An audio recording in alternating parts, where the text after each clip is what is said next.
지하지 아니할 것이라 라는 제목으로 하나님 말씀 전하겠습니다. 전에도 들려드렸던 이야기인데 한 번 더 들려드리도록 하겠습니다.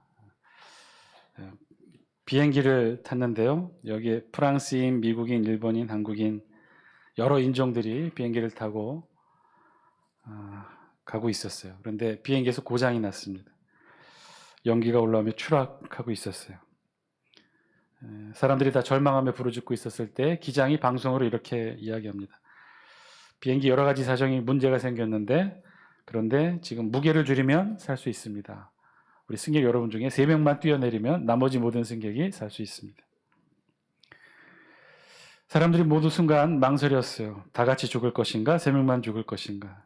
그때 프랑스인이 일어나더니 죽음도 예술이다를 외치며 뛰어내렸어요. 그때 사람들이 막 박수를 쳤습니다.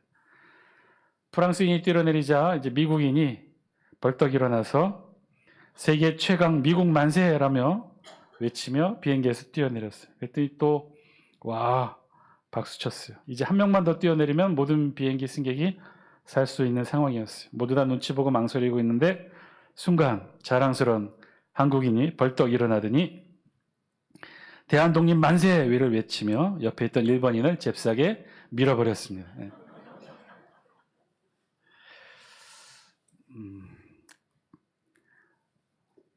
딱 1년에 두 번만 공식적으로 미워하는 것을 허락합시다. 반일 감정이라고도 말을 하죠. 요즘은 많이 비하해서. 근데 저는 반일 정서인 것 같아요. 왠지 모르게 싫은 이유 없이 누군가를 이렇게 싫어하면 안 되는데 그래도 이렇게 미워하는 감정이 생기는 건 어쩔 수 없는 것 같아요. 우리에게 일본이 꼭 그런 것 같습니다. 이제는 새롭게 관계를 다시 정립해야 하는데 그런데도 계속해서 미운 마음이 생기는 이유 뭘까요? 우리가 그렇게 못돼서 그런 걸까요? 혹은 요즘 뉴라이트에서 말하는 것처럼 우리의 의식이 종북사상, 빨갱이 사상이 물들어서 일본을 무조건 싫어하는 그런 반일 생각이 주입된 것일까요? 한 방송에서 일본의 방송의 이상한 점을 이야기한 프로가 있었어요. 일본 방송이 좀 많이 좀 이렇게 경직되어 있는 편인데 우리나라 방송보다도 그 중에 한 가지를 지적하면서 이렇게 말하는데 일본 방송 프로에서 뉴스나 뭐 이런 뭐 시사 방송 프로에서 뭐 시민들 인터뷰하는 장면들이 있잖아요. 그런데 이 인터뷰 우리는 그냥 정말 마이크와 카메라 들고 아무나 다가가서 마이크를 보통 들이대죠. 그런데 일본은 전혀 안 그렇다고 합니다. 일본은 절대 그런 일이 없고 아예 인터뷰 전용 대역 배우를 쓴대요. 그러니까 군인으로 인터뷰했던 사람이 광부로 몇 달 된 광부로도 인터뷰하고 몇 달 뒤에는 비행기 조종사로도 인터뷰하고 그러는 거죠. 인터뷰 전문 대역 배우가 있어서 그리고 대본도 있어서 그 대본을 그대로 읽고 인터뷰를 한답니다.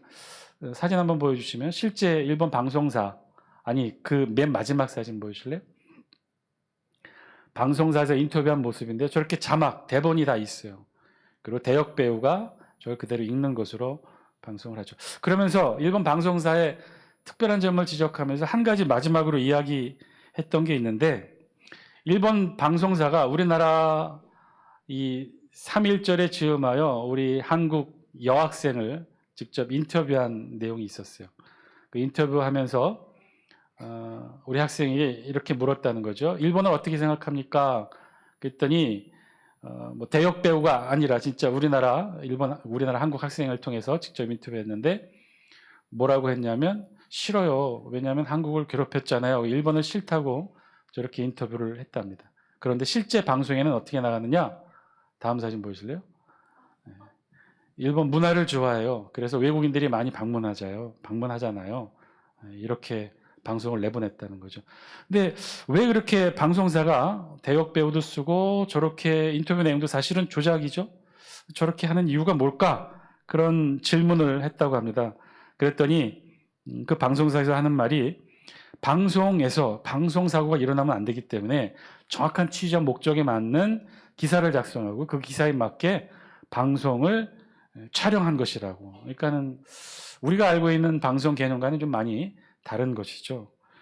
그러니까 이런 사소한 하나하나의 것들이 사실은 우리 마음을 아프게 하고 또 감정을 자극하는 요소들이 아닌가 싶습니다. 근데 이건 우리가 가지고 있는 감정이에요. 우리 일제 36년간 지배를 받아왔고 아픔을 받아왔던 우리 한국인들이 갖고 있는 감정인데, 이스라엘 백성들에게도 이런 감정이 있는 민족이 있어요. 더 많이 있겠지만 특별히 우리 성경에 나와 있는 이스라엘 백성들에게 있어서 우리가 일본을 대하는 그런 감정처럼 아주 미워하는 감정이 있는 나라가 있어요. 어떤 나라느냐? 바로 아수르예요. 아수르. 그 내용을 그대로 기록한 것이, 그런 반아수르 감정을 그대로 기록한 것이 요나서예요. 어느 날 요나가 하나님으로부터 명령을 받죠. 어떤 명령인가요? 니느웨로 가서 하나님의 회개의 말씀을 전파하라고 그렇게 명령을 받습니다. 그 명령을 받은 이 요나가 어떻게 하죠?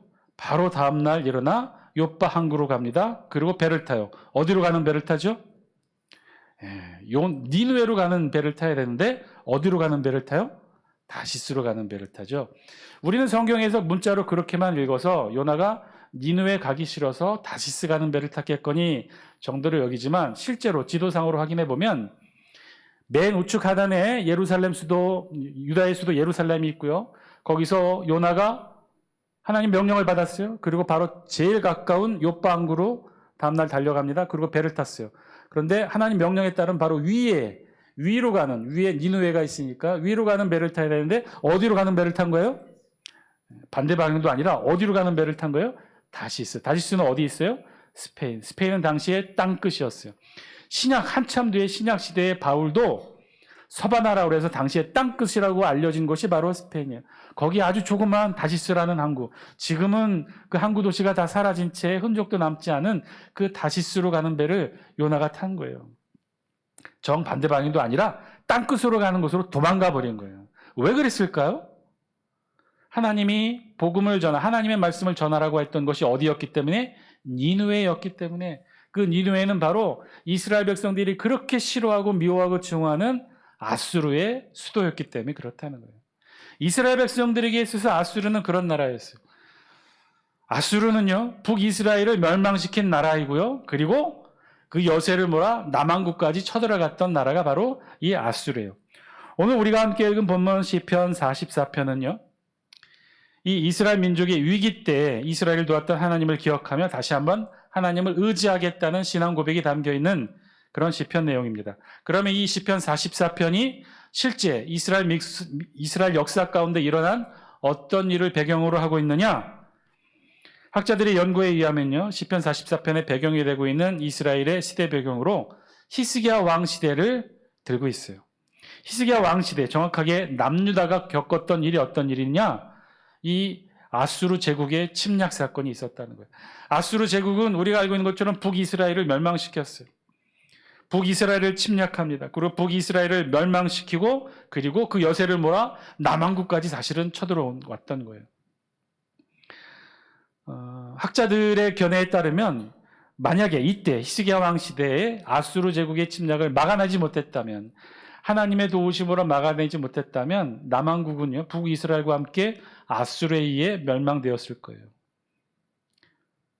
그런데 이 아수르의 침략을 하나님의 도우심으로 이겨내죠. 그리고 이 남한국 유다에 닥쳤던 두 번째 커다란 위기, 바벨론 제국의 침략으로 결국 남한국은 바벨론에 의해 멸망하게 됩니다.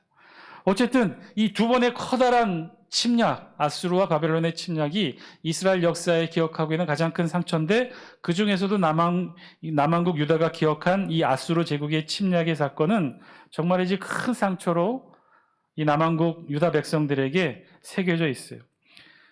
세계 정세로만 본다면 당시의 패권 국가는 아수르 제국이에요. 남한국 유다는 버틸 힘이 없었어요. 이 아수르 제국이 대군을 이끌고 남한국을 쳐들어옵니다. 총 3번에 걸쳐서 침략을 해요. 첫 번째 침략은 히스기야 왕이 지혜롭게 막아내요. 뭘로 막아냈느냐? 전쟁 배상금, 돈을 갖다 줍니다.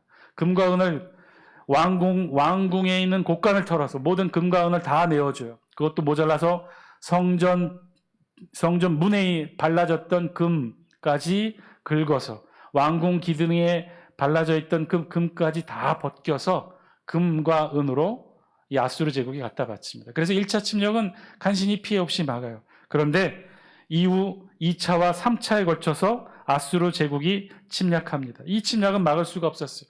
대아수르 제국이 대군을 이끌고 남유다로 침공해 옵니다. 그리고 예루살렘 성을 뺑 둘러 포위했어요. 그리고 나서는 매일 아침마다 아수르의 장수 랍사게를 보내서 이 남유다 백성들을 괴롭힙니다. 뭐라고 괴롭히느냐? 이 랍사게가 유다의 말로 이 처참하게 백성들을 아주 모욕해요. 그 내용을 우리 성경이 아주 자세하게 기록합니다. 뭐라고 모욕하냐면 민족의 어느 신들 중에 어느 한 신이 그의 땅을 아수르 왕의 손에서 건진 자가 있느냐? 다 아수르의 말발굽을 무너졌다는 거예요. 너의 하나님이 능히 너희를 내 손에서 건져내겠느냐? 하나님까지 모욕합니다. 이 아수르 장수 랍사게의 말이 예루살렘 성문 안에 숨어있던 유대 백성들을 마음에 상처를 줘요. 하나님을 모독해요. 그 내용을 역대하 32장 18절 19절은 이렇게 기록합니다. 우리 다 함께 영상을 통해 역대하 32장 18절 19절 말씀 같이 함께 읽습니다. 시작. 사네립의 신하가 유다 방언으로 크게 소리질러 예루살렘 성 위에 있는 백성을 놀라게 하고 괴롭게 하여 그 성을 점령하려 하였는데 그들이 예루살렘의 하나님을 비방하기를 사람의 손으로 지은 세상 사람의 신들을 비방하듯 하였더라. 뺑 둘러 포위하고 그것도 모자라 랍사게 아주 입이 거친 장수예요. 이 아마도 당시 고대 전략 중에 하나이죠. 일종의 심리전이에요. 우리도 전쟁이 나면 지금도 판문점에 지금은 중단됐지만 대형 스피커를 통해 서로에게 비방 선전선동을 하지 않습니까? 고대에도 그런 전략을 썼던 거죠. 고대 장수가 예루살렘 성을 뺑 둘러 포위하고 매일 아침 거기에 나와서 유다 말로 이 유다 백성들이 다 듣고 알 수 있을 정도로 괴롭혔던 거예요. 왕을 모욕하고 유다 백성을 모욕하고 그것도 모자라 유다 백성의 하나님 여호와 하나님을 모독했던 거예요. 오죽하면 그 성 안에 갇혀있던 유다 백성의 왕과 관료들이 밖으로 나와서 이 랍사게 장수에게 간청했어요. 뭐라고 간청했냐면 제발 우리는 아수르 제국의 아수르 제국의 공용어가 아람어였는데 그 말을 우리 알아들을 수 있습니다. 그러니까 유다 말로 히브리어로 하지 말고 아람 말로 해주세요. 백성들이 너무나 고통스러워합니다. 계속해서 유다 말로 하나님을 모욕하고 백성들을 모욕하니까 유다 백성들이 굉장히 많이 힘들어했어요. 이제 뺑 둘러 포위하고 있어서 음식도 떨어지고 물도 떨어지고 절체절명의 위기의 순간이었어요. 아수르 대군이 북왕국 이스라엘을 멸망시키고 이어서 대군을 이끌고 남왕국 예루살렘도 침공합니다. 포위했어요. 매일 아침마다 랍사게 장수를 보내 히스기야 왕과 유다 백성들을 괴롭혔어요. 하나님을 모독하고 비방하는 괴롭히는 말들로 이들을 괴롭혔어요. 그러면 이때 히스기야 왕과 남유다 백성들이 어떻게 했을까? 그 내용을 기록한 본문이 바로 오늘 우리 본문 시편 44편의 말씀이에요. 1절 말씀 영상을 통해 함께 읽습니다. 시작. 하나님이여 주께서 우리 조상들의 날 곧 옛날에 행하신 일을 그들이 우리에게 일러주매 우리가 우리 귀로 들었나이다. 바로 그때 히스기야 왕과 유다 백성들이 어떻게 했느냐? 과거에 행하신 하나님의 역사하심을 되새겨요. 하나님께서 옛날에 하셨던 그 일들을 기억했다는 거예요. 그러면 옛날에 어떤 일들을 기억했느냐? 2절 말씀 함께 읽습니다. 시작. 주께서 주의 손으로 뭇 백성을 내쫓으시고 우리 조상들을 이 땅에 뿌리박게 하시며 주께서 다른 민족들은 고달프게 하시고 우리 조상들은 번성하게 하셨나이다. 어떤 일을 기억한 거예요? 이스라엘 백성이 40년 광야 생활을 마치고 어느 땅에 적과 꿀이는 가나안 땅에 들어가게 하신 일. 이제 요단강을 건너 가나안 땅에 들어가 하나님이 약속하신 적과 꿀이 흐르는 땅을 차지하게 하신 그 역사, 하나님의 역사하심을 기억한 거예요. 이스라엘 백성들이 가나안 땅에 들어갔을 때 어떻게 했느냐? 하나님이 하셨다는 거예요. 그 땅에는 이미 고도의 문명과 문화를 가지고 있었던 이방 민족들이 차지하고 있었어요. 그 민족들을 다 쫓아내시고 이스라엘 백성들을 그 땅에 뿌리박게 하셨다는 거예요. 다른 민족들은 고달프게 하시고 이스라엘 백성들은 번성하게 하셨다는 거예요. 그 역사적 사실들을 떠올렸어요. 이 민족들을 쫓아내고 이스라엘 백성들, 조상들을 번성하게 했던 그 옛날 하나님의 역사하심의 사건을 기억해요. 근데 그 일들을 누가 했다는 거예요? 가나안 땅에 들어가 이스라엘 백성들이 가나안 땅을 차지하게 한 것이 누가 이루신 거라는 거예요? 3절 말씀 영상을 통해 함께 합니다. 시작. 그들이 자기 칼로 땅을 얻어 차지함이 아니요 그들의 팔이 그들을 구원함도 아니라 오직 주의 오른손과 주의 팔과 주의 얼굴에 빛으로 하셨으니 주께서 그들을 기뻐하신 까닭이니이다. 어떻게 이 민족을 쫓아내고 이스라엘 백성들을 가나안 땅에 정착하게 하셨을까? 가나안 땅은 비어있는 땅이 아니었어요. 적과 구글이 오르는 땅 이미 이방 민족들이 수많은 이방 민족들이 차지하고 있었어요. 그런데 그들을 다 쫓아내시고 이스라엘 민족을 그 땅에 뿌리박게 하셨어요. 그럼 어떻게 그런 일들이 일어났느냐? 이스라엘 백성들 자신의 칼이 아니었다는 거예요. 자신의 팔의 힘이 아니라 누가 했다고요? 오직 주의 오른손과 주의 팔과 주의 얼굴빛으로 하셨다고 고백해요. 즉 하나님이 하셨다는 것이죠. 하나님께서 그렇게 하셨다는 거예요. 이스라엘 백성들이 광야 40년을 지나 가나안 땅에 들어가서 그 땅을 차지하기까지 누가 그런 역사를 이루어내셨느냐? 하나님이 하셨다는 거예요. 지금도 이스라엘 역사에 있어서, 신앙의 역사에 있어서 지금까지도 마찬가지지만 이스라엘이 선민의 지위를 잃지 않고 있었던 단 하나의 이유가 있다면 바로 이 고백이죠. 구약 성경과 신약 성경을 통틀어 이스라엘 백성들이 해왔던 수많은 과오들이 있었지만 그럼에도 불구하고 그들이 선민이고 하나님의 백성일 수 있었던 단 하나의 이유는 바로 이런 고백이에요. 여러분, 그 땅에 아무도 없는 땅이 아니었어요. 이미 이 민족이 아주 강성한 철기 문화권을 이루며 강성하게 자리 잡고 있었어요. 그 가나안 땅을 이스라엘 백성들이 무혈 입성한 게 아니에요. 이스라엘 백성도 소위 말하는 정복 전쟁을 치러야 했어요. 이스라엘 백성들도 아주 치열한 가나안 정복 전쟁을 치렀어요. 그 과정에서 수많은 희생이 뒤따랐어요. 그러면 이스라엘 백성들도 충분히 그렇게 말할 수 있겠죠. 이스라엘 백성이 가나안 땅에 정착하게 된 것은 자신들의 피와 노력과 땀으로도 이루어진 것이다라고 말할 수 있다고 했는데 그렇지 않았다는 거예요. 그렇게 말하지 않았다는 거예요. 이스라엘 백성들은 그때를 회상하면서 뭐라고 얘기했느냐? 자신의 조상들의 피와 땀으로 가나안 땅을 차지한 것이 아니라 누가 했다고 말하고 있는 거예요? 하나님이 하셨다. 그 고백의 절정을 이루고 있는 게 오늘 우리 본문 시편 44편 5절 6절에 있는 말씀이에요. 우리 다 함께 5절 6절 같이 함께 읽습니다. 시작. 우리가 주를 의지하여 우리 대적을 누르고 우리를 치러 일어나는 자를 주의 이름으로 밟으리이다. 나는 내 활을 의지하지 아니할 것이라 내 칼이 나를 구원하지 못하리이다. 시편 44편은 이것을 고백하는 거예요. 우리가 누구를 의지하여 가나안 땅을 점령했느냐, 가나안 땅을 차지했느냐, 우리 신앙의 역사를 통틀어 우리 이스라엘 조상들이 어떻게 하나님의 선민 백성이 되었느냐, 우리의 팔과 우리의 노력, 우리의 활과 우리의 칼이 아니라는 거예요. 누가 하셨다고요? 하나님이 하셨다는 거예요. 우리가 주를 의지함으로, 하나님을 의지함으로 이런 일들이 일어났다는 거예요. 절대 내 활이 아니라, 내 칼이 아니라 하나님이 그렇게 하셨다는 거죠. 오직 우리를 구원하는 것은 3절, 그래서 다시 한번 읽습니다. 시작. 그들이 자기 칼로 땅을 얻어 차지함이 아니요 그들의 팔이 그들을 구원함도 아니라 오직 주의 오른손과 주의 팔과 주의 얼굴의 빛으로 하셨으니 주께서 그들을 기뻐하신 까닭입니다. 칼도 아니고 팔도 아니고 오직 주의 오른손, 주의 팔, 그리고 주의 얼굴빛이 하나님이 하셨다는 거죠. 시편 44편의 기록자는 그래서 이 사실을 다시 한번 선포하고 외친 거예요. 하나님이 하셨다는 거예요. 내가 아니라 하나님이 하셨어요. 내 활이 아니라 내 칼이 아니라 주의 손과 주의 팔과 주의 얼굴빛으로 하셨어요. 하나님이 하셨어요. 내 활이 아닙니다. 내 칼이 아닙니다. 내 활이나 내 칼이 우리를 구원할 수 없었습니다. 오직 하나님만이 하실 수 있었습니다. 절체절명의 순간 북왕국을 무너뜨리고 이제 남왕국 유다마저 아수르 대군에 포위된 상황. 매일같이 아수르 장수 랍서게가 나와 독한 말로 유다와 하나님을 모욕하고 있고 점점 식량은 떨어져 가고 있고 극심한 공포와 두려움 속에 있을 때 히스기야 왕은 백성들에게 그래서 이렇게 선포합니다. 우리 다 함께 역대하 32장 8절 같이 함께 읽습니다. 시작. 그와 함께하는 자는 육신의 팔이요 우리와 함께하시는 이는 우리의 하나님 여호와시라. 반드시 우리를 도우시고 우리를 대신하여 싸우시리라 하매 백성이 유다 왕 히스기야의 말로 말미암아 안심하리라.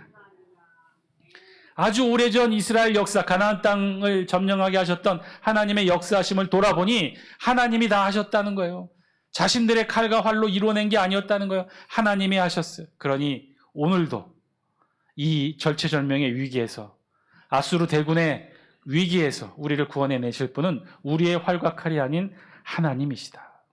히스기야 왕은 백성들에게 그렇게 선포한 거예요. 우리를 도우시는 이는 여호와 하나님이시다. 하나님이 우리를 대신하여 싸우실 것이다. 절체절명의 위기에서 아수르 대군이 포위하고 점점 성 안에서 굶어 죽어가고 공포와 두려움 속에 떨고 있는 유다 백성을 향해 히스기야 왕은 이렇게 선포한 거죠. 저들과 함께하는 자는 육신의 팔이요 우리와 함께 하시는 이는 여호와 하나님이시라. 하나님이 우리를 도우실 것이다. 우리의 활과 우리의 칼이 아니라 하나님이 하실 것이다. 이 선포가 있는 바로 그날 밤, 히스기야 왕이 유다 백성에게 이렇게 선포했던 바로 그날 밤, 다음 날도 아니에요. 그날 밤 역사가 이루어집니다. 열왕기하 19장 35절 37절 우리 영상을 통해 같이 한번 읽습니다. 시작. 이 밤에 여호와의 사자가 나와서 아수르 진영에서 군사 18만 5천 명을 친지라. 아침에 일찍이 일어나 보니 다 송장이 되었더라.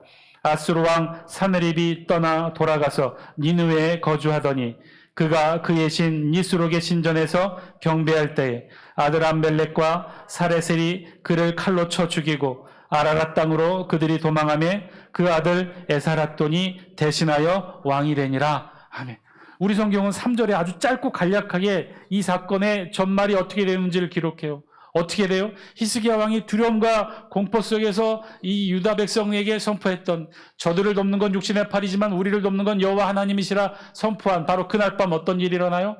여호와의 사자가 이 땅에 임하여 아수르 진영에 18만 5천 명의 대군을 다 쓰러뜨렸다고 그랬어요.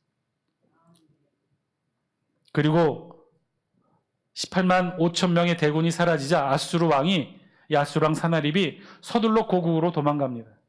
고국 니느웨로 들어가서 자신의 신께 제사 드리고 있는 바로 그때 자신의 수하 아들 암멜렉과 사레셀이 반란을 일으켜 그 사나립을 죽여요. 그래서 그 아들이 대신하여 왕이 되었다는 기록이 우리 성경에 기록됩니다. 이거 다 누가 한 거예요? 유다의 왕 히스기야 왕과 유다의 백성들이 한 거예요? 히스기야 왕의 활과 칼이 한 거예요? 아니라는 거예요. 다 하나님이 하셨다는 거예요. 사랑하는 자숙계 성도 여러분, 오늘 말씀을 통해 우리에게 주신 하나님의 음성 저와 여러분들이 들을 수 있게 되길 바랍니다. 하나님이 하십니다. 내 활이 아니라 내 칼이 아니라 하나님이 하십니다. 여러분, 우리의 활이나 우리의 칼은 절대로 우리를 구원할 수 없다는 거죠. 우리를 구원하는 것은 하나님이 하십니다. 여러분, 근데 이 하나님의 역사하심에는 아주 중요한 전제가 있음을 우리 성경이 다시 한번 기록하고 있어요. 그건 하나님의 역사하심의 법칙과도 같아요. 이 땅에 이루어지는 수많은 하나님의 역사하심의 공통점을 보면 그 속에서는요, 하나님의 역사하심이 일어난 현장 속에서는 하나의 고백이 있었다는 거예요. 어떤 고백이에요? 오늘 본문에서처럼 내 활이 아니에요, 내 칼이 아니라 하나님이 우리를 구원하십니다라는 그 고백. 내 자신을 의지하는 것이 아니라 세상의 물질을 의지하는 것이 아니라 하나님을 의지하는 그 고백이 있을 때 하나님의 역사하심이 일어나게 되는 줄 믿습니다. 우리의 것을 내려놓을 때, 우리의 활과 칼을 내어놓을 때 하나님의 역사하심은 그때부터 시작한다는 거예요.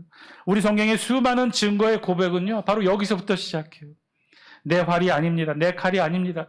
이것이 절대로 우리를 고백할 수 없습니다라고 하나님 앞에 우리의 활과 칼을 내려놓을 때 바로 하나님의 기적의 역사하심은 우리의 삶을 주장하고 이루어 간다는 거죠.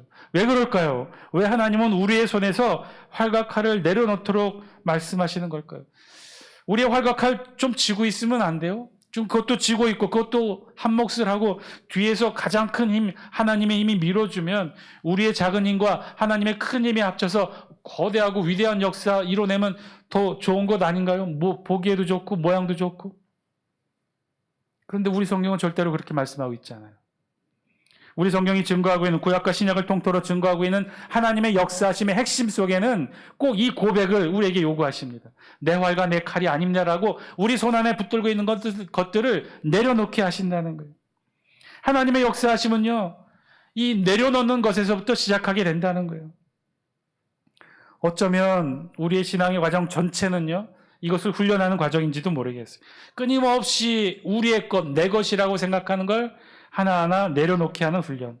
그래서 우리 손에서 붙잡고 있는 활과 칼을 내려놓는 훈련, 자꾸만 내려놓는 거죠. 나의 것이라고 생각하는 것들을 자꾸 내려놓게 하는 거예요. 활과 칼뿐만 아니라 우리의 경험, 우리의 지식, 우리의 물질, 우리의 생각, 우리의 고집, 우리의 능력, 우리의 자랑 하나하나 결국은 우리 손에서 내려놓게 하는 연습을 하는 것이 결국 우리의 신앙생활의 가장 중요한 핵심 요소가 아닐까요? 결국은 최종적으로 우리 개인 신앙의 종말이 언제입니까? 우리 다 죽음을 맞이하지 않습니까? 그 죽음 앞에 우리 붙들고 있던 것 다 어떻게 해야 되죠? 가져갈 수 있나요? 내 능력 가지고 죽음 저 넘어 갈 수 있나요? 이 손 안에 진 물질 이것 꼭 가지고 죽음 앞에서는 다 내려놓게 되는 것 아닌가요? 아마도 우리가 예수 믿고 바로 천국으로 가지 못하는 가장 중요한 이유가 여기에 있는 거겠죠. 예수 믿고 구원받은 백성이 됐어요. 이미 우리 안에 예수 그리스도의 보혈이 올라요. 천국의 백성이고 하나님의 자녀예요. 하나님을 아버지라 부를 수 있는 신의 자녀예요. 그럼에도 불구하고 우리가 바로 천국에 갈 수 없는 이유는 우리에게 가지 못하는 이유가 있다는 거죠.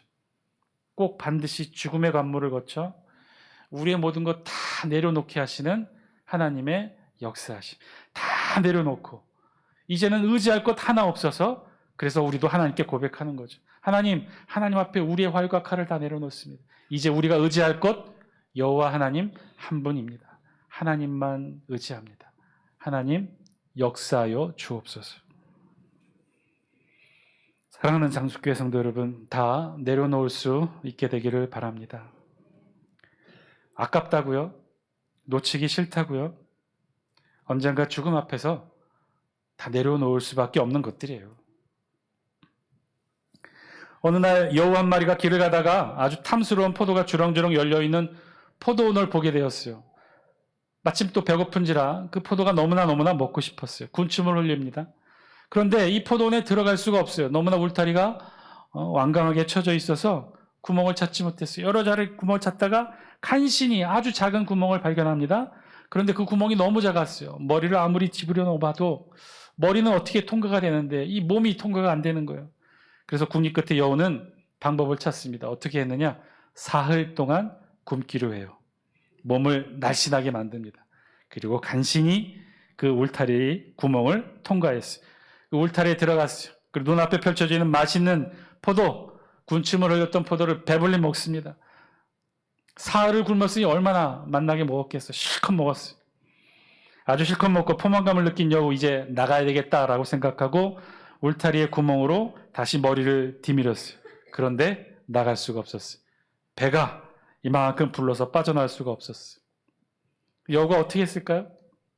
또다시 여우는 이번에는 사흘이 아니라 5일을 굶어서 더 홀쭉하게 만든 다음에 간신히 그 울타리를 빠져나올 수 있었답니다. 빠져나오면서 여우가 이렇게 말했대요. 결국 배고프기는 들어갈 때나 나올 때나 마찬가지구나. 사랑하는 장수교회 성도 여러분, 우리 죽음 앞에 모두 다 내려놓아야 합니다. 처음에 우리가 이 세상에 올 때 아무것도 가지고 온 것이 없었듯이 이제 갈 때도 마찬가지겠죠. 이 세상 그 어떤 것도 믿고 의지하는 것 가지고 갈 수가 없는 거죠. 다 내려놓아야 합니다. 다 내려놓고 우리가 의지할 대상 하나님만 의지합니다. 이 신앙 고백 하나만 우리를 구원으로 인도해 줄 수 있습니다. 사랑하는 장수교회 성도 여러분, 온전히 하나님만 의지하시고 세상의 모든 것 다 내려놓으실 수 있는 저와 여러분 다 되시기를 주의 이름으로 간절히 축원드립니다. 기도드리겠습니다.